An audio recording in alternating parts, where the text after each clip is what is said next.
তাদের যোগ্যতা এবং দক্ষতা, দুঃখিত আমার লাইনটা একটু ডিসকানেক্টেড হয়ে যাচ্ছে বিভিন্ন কল আসার কারণে, দক্ষতা যোগ্যতা দিয়ে তাদের দীর্ঘদিন ধরে এখানে শ্রম দিয়ে চাকরি বা তাদের দায়িত্ব পালন করে আসছেন। এখন তাদেরকে হঠাৎ করে প্রহসনের মূল্যায়ন পরীক্ষা নাম দিয়ে আবার নিয়োগ জায়গায় গিয়ে নিয়োগ পরীক্ষার আপনারা মানে নিবেন, প্রস্তুতি নিবেন, এটা তো স্পষ্টকাতর বিষয়। তাহলে আপনারা কোথায়?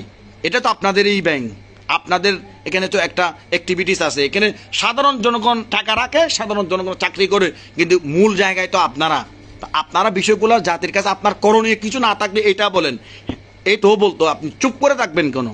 এটা আমরা এতটুকু পারতেছি না, এটা বাংলাদেশ ব্যাংকের চাপ আছে, নাহলে ম্যানেজমেন্ট এই বিষয়টা আমাদেরকে ডিনাই করতেছে, বা এই জায়গাটা আমাদের হাতের নাগালের বাইরে। বাস, মানুষ আপনাকে আর দোষারোপ করবে না, মানুষ আপনাকে আর মুনাফেক বলবে না, মানুষ আপনাকে আর বটবাহিনী বলবে না, মানুষ আপনাকে বেইনসাফি বলবে না। তখন আপনি ভোট চাইতে যাবেন, আমরাও যাব, ভোট আপনাকে মানুষ দিবে।